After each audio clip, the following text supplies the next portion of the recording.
Assalamualaikum warahmatullahi wabarakatuh. Selamat datang di channel Bimbel Pena Pelajar, Bimbel Daring ala YouTube.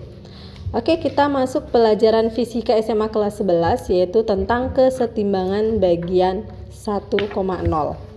Kita mulai materi kita di kelas 11, bab pertama yaitu tentang kesetimbangan.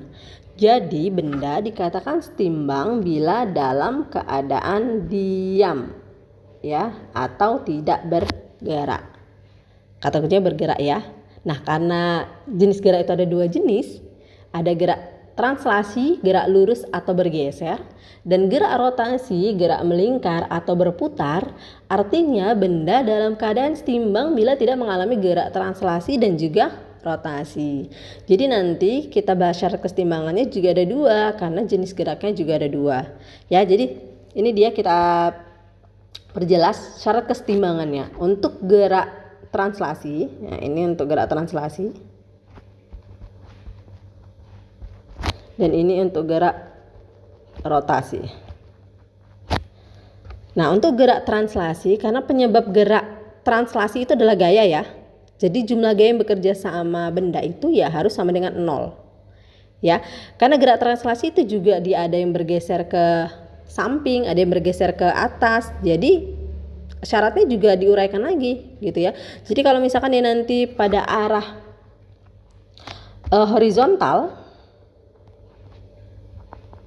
ini horizontal atau arah sumbu X, ya jumlah gayanya harus sama dengan 0, dan arah vertikal, arah sumbu Y-nya atau ke atasnya juga harus sama dengan 0, ya. Dan ini untuk syarat kesetimbangan yang kedua, yaitu ada gerak rotasi. Nah, karena penyebab gerak rotasi itu adalah momen gaya, ya, maka jumlah momen gayanya juga harus sama dengan 0. Oke, kita masuk untuk kesetimbangan translasi. Jadi kita perjelas. Nah, tadi udah ya Ibu bilang bahwasannya di gerak translasi itu kemungkinan ada dua, dia bisa bergeser ke horizontal ataupun dia bisa bergeser ke vertikal. Maka jumlah gaya yang bekerja pada sumbu X-nya juga 0, jumlah gaya yang bekerja pada sumbu Y-nya juga harus sama dengan 0. Jadi misalkan nih, ada sebuah gaya. Ini Bu gambarkan dulu ininya. Oke, ini dia sumbu X dan ini sumbu Y. Ada sebuah gaya. Oke, kalau diperhatikan gaya ini terletak pada sumbu apa? Sumbu X? Enggak, ya, karena dia tidak berhimpit di arah sumbu X-nya atau tidak sejajar sumbu X, maka F tidak berada di sumbu X. Apakah ada di arah sumbu Y? Enggak juga, ya, karena dia tidak berhimpit dan tidak sejajar di arah sumbu Y. Berarti F ini berada di antara X dan juga Y. Nah, karena dia ini nggak jelas, ya kan, nggak jelas karena dia ada di sumbu X dan sumbu Y, maka harus kita perjelas dulu nih di arah sumbu X-nya dan arah sumbu Y-nya. Ya, jadi ini kita uraikan dia ke arah sumbu X. Berarti dari posisi 0 sampai ke titik ini, inilah dia gaya yang bekerja pada sumbu X. Dan kita uraikan dia ke samping ke arah sumbu Y. Berarti dari titik pusat ke atas ini, inilah dia yang disebut dengan gaya yang arahnya ke sumbu Y. Baru udah jelas, ya. Gaya yang ini tadi enggak di antara X, yang dia tadi di antara X dan Y udah kita perjelas nih ke arah sumbu X dan juga arah sumbu Y. Jadi nanti untuk kesetimbangan translasi kita menggunakan penguraian vektor. Ini kita buat dulu, berarti namanya di sini T1. Oke, yang di sini namanya T2. Oke, jadi soal ini bisa kita selesaikan dengan dua cara, ya. Ini kita gunakan cara pertama yang udah kita bahas, itu pakai syarat kesetimbangan.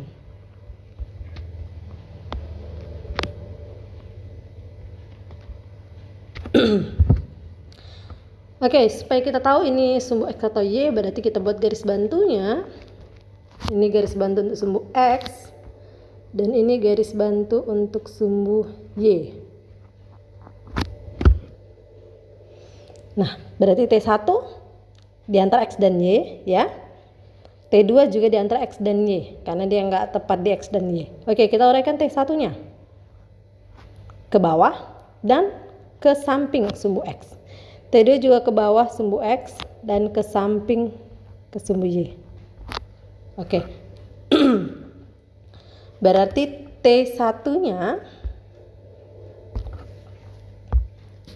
ini dari ini kemari, inilah dia T1 arah sumbu X. Dan dari sini sampai ke atas, inilah dia T1 arah Y. Dan dari sini sampai ini T2 sumbu X. Dan dari bawah sampai kemari namanya T2 arah Y. Oke. Berarti ini kita belum tahu ya, T1 pakai sin atau cos, T2 juga begitu. Berarti ini kita gambarkan untuk mempermudah. Oke, jadi kalau di sini ada sudut alfa, kita buat di sini tanda panahnya, berarti ini sisi depan. Dan ini berarti samping, dan yang lebih panjang adalah miring. Apa hubungannya dengan soal kita?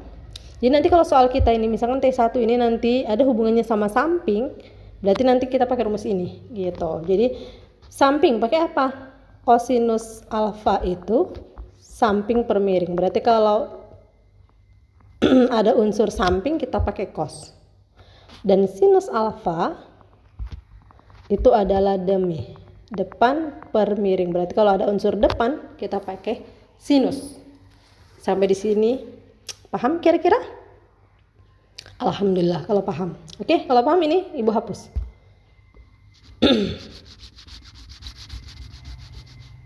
Oke. Kita lanjutkan. Nah, di sini sudutnya 60. Berarti di sini juga 60 karena ini namanya sudut dalam berseberangan. Di sini 30, berarti di sini juga 30 karena namanya juga sama, sudut dalam berseberangan. Oke, berarti T1X kalau ini dia sudut kan berarti ini sisi depan. Ya kan? Ini depan. Ini samping. Kalau ini sudut, ini panah yang tadi udah kita buat kan. Nah, ini depan. Nah, ini sama ini Y itu sama depan. Berarti ini samping. Jelas ya? Nah, sekarang kita perjelas T1X.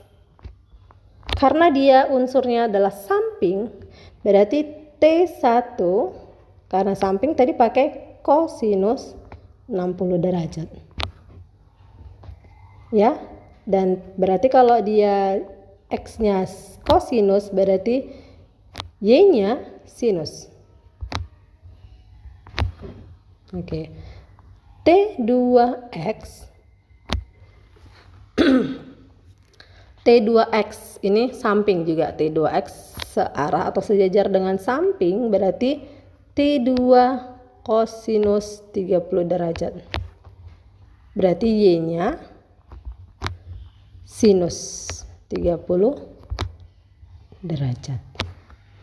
Oke, karena ini nggak cukup berarti nanti kita lanjut ke slide berikutnya supaya nggak lupa nanti kan, karena kita kan harus jumlahkan jumlah gaya yang bekerja pada sumbu X dan Y. Jadi untuk slide berikutnya nanti kita cari ini dia jumlah gayanya dulu yang bekerja pada sumbu X.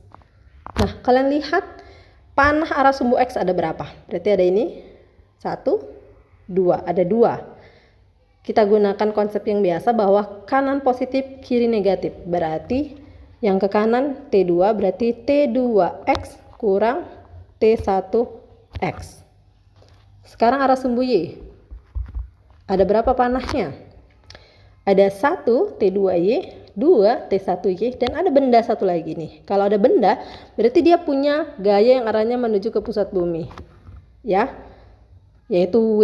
Ini dikasih tahu nih. Ya, dia dikasih tahu W. Nah, W itu kan dia M kali G. Nah, M-nya ini kilogram berarti massa 30. G-nya ini 10. Berarti W-nya nanti 300. Ingat ya, nanti W-nya 300. Nah, berarti di ini jumlah gaya yang bekerja pada sumbu Y. Lihat panahnya ini ke kanan. Sumbu Y kok ini. Sumbu Y lihat ini. Panahnya ke atas 2, ke bawah 1. Berarti yang ke atas ada T1Y tambah T2Y kurang yang ke bawah dikurang W. Oke ya? Ini nanti kita gunakan untuk slide berikutnya. Sampai di sini paham? Oke. Jadi sigma F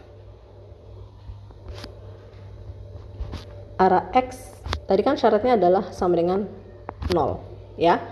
Yang ke kanan tadi udah kita buat slide sebelumnya, berarti T2X kurang T1X sama dengan 0. Berarti T2X sama dengan T1X. Baru kita masukkan nilainya. Tadi T2 adalah T2 kosinus 30 derajat dan T1 kosinus 60 derajat. Oke, masukkan nilainya. T2 kosinus 30 setengah akar 3. Ini T1 kali setengah. Oke, ini habis ya. Berarti T1 sama dengan akar 3 T2 persamaan 1. Sekarang kita dari arah sumbu Y. Sigma F arah Y sama dengan 0. Tadi ada T1Y tambah T2Y kurang W sama dengan 0. Berarti T1Y tambah T2Y sama dengan W-nya pindah jadi positif. Oke, T1Y tadi adalah T1 sinus 60 derajat tambah T2 sinus 60 derajat sama dengan W-nya tadi 300. Oke, sinus 60 berarti T1 setengah akar 3 tambah T2 sinus, oke maaf ini harusnya T2 sinus 30. Oke, tar ya. Sinus 30. Oke, sinus 30 yaitu setengah sama dengan 300. Oke. Nggak bisa ya. Ini persamaan 2 aja langsung. Oke, nanti kita substitusi persamaan 1 ke persamaan 2. Sekarang kita substitusi ya persamaan 1 ke persamaan 2. Tadi persamaan 1 kita tulis dulu ya. Jadi T1 tadi kita dapat akar 3 T2. Sedangkan persamaan 2 itu adalah setengah akar 3 T1 tambah setengah T2 sama dengan 300. Ya, jadi masukkan nilai T1 ini kemari. Ya, jadi kita substitusikan setengah akar 3 T1-nya masukkan kali akar 3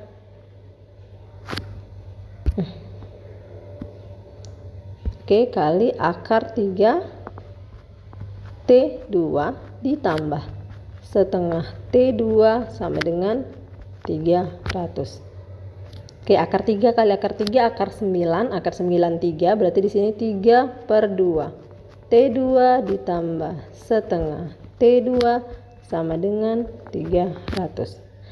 Udah sama penyebut berarti 4/2. 4/2 adalah 2, berarti 2T2 sama dengan 300. T2 sama dengan kali lawannya bagi, berarti 300/2 sama dengan 150 Newton. Oke, sekarang kita masukkan nilai T2 ke persamaan 1. Ya, jadi persamaan satunya T1 sama dengan akar 3 T2. Masukkan nilai T2-nya berarti T1 sama dengan akar 3 kali 150. Berarti T1 sama dengan 150 akar 3 Newton. Oke, selesai ya. Ini cara yang pertama. Lanjut kita cara yang kedua. Sekarang kita selesaikan contoh soalnya menggunakan cara yang kedua, yaitu aturan sinus. ya. Jadi cara yang kedua ini namanya aturan sinus. Oke, kita buat dulu diketahuinya apa aja. Oke, jika massa beban, berarti massa diketahui 30 kg, berarti M-nya 30 kg. Dan G 10 meter per sekon kuadrat. Maka tentukan besar tegangan talinya. Oke, berarti anggaplah itu T1 dan T2. Oke, berarti sama seperti tadi. Ini kita buat aja namanya di sini T1, yang ini namanya T2. Ya, ini kita selesaikan.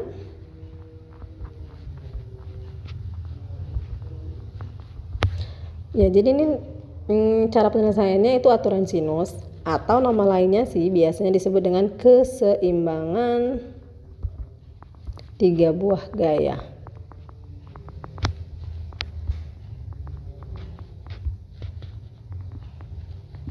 Oke, namanya juga keseimbangan 3 buah gaya, berarti nanti cara ini digunakan hanya boleh 3 buah gaya, nggak boleh kurang dan nggak boleh lebih. Jadi tepat 3 buah gaya. Nah, kalau kita perhatikan soalnya, benar nggak 3? Ini ada T1 ya, ada T2 dan ada W, berarti tepat ya 3 buah gaya. Nah, cara ini bisa kita gunakan hanya kalau 3 buah gaya. Oke, sekarang kita buat dulu garis bantunya. Untuk apa garis bantunya? Supaya kita tahu sudut yang dibentuk antara tali yang satu dengan tali yang lain itu berapa. Sudut yang dibentuknya itu berapa. Ya, udah kita buat garis bantu, sekarang kita buat. Nah, kalau di sini 30 derajat. Nah, ini tadi namanya sudut dalam berseberangan, juga 30 derajat. Kalau di sini 60 derajat, di sini juga 60 derajat karena namanya sudut dalam berseberangan. Nah, di sini siku-siku. Di sini juga siku-siku. Berapa kalau siku-siku sudutnya?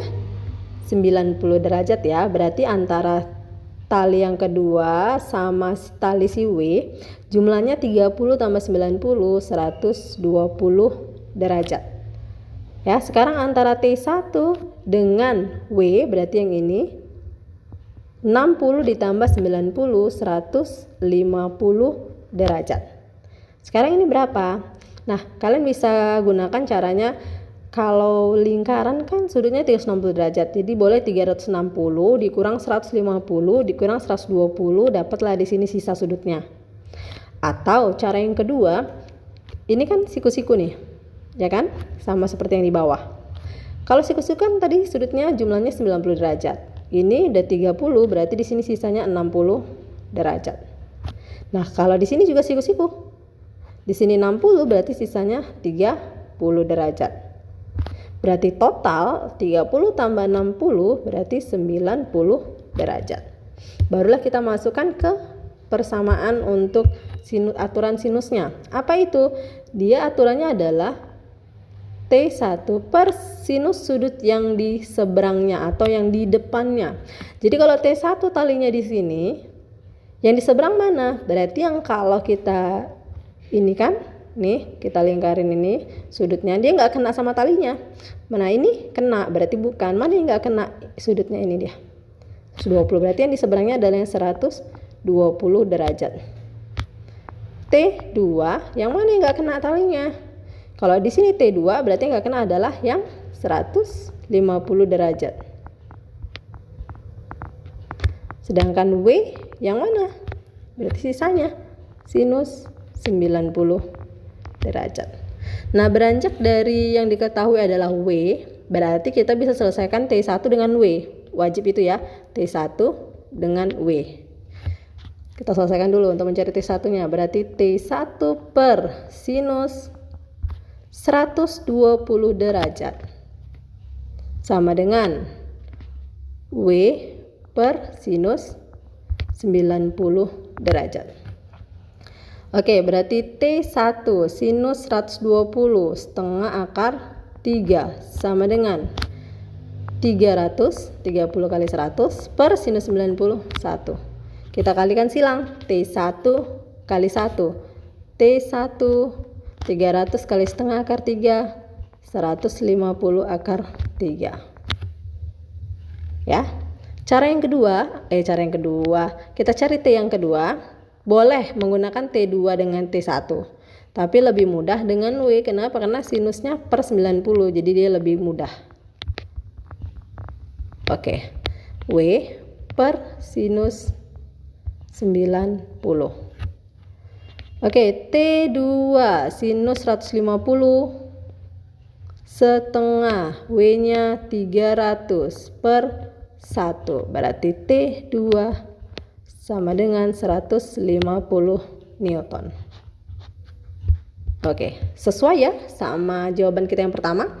T1 150 akar 3 dan T2 150 Newton.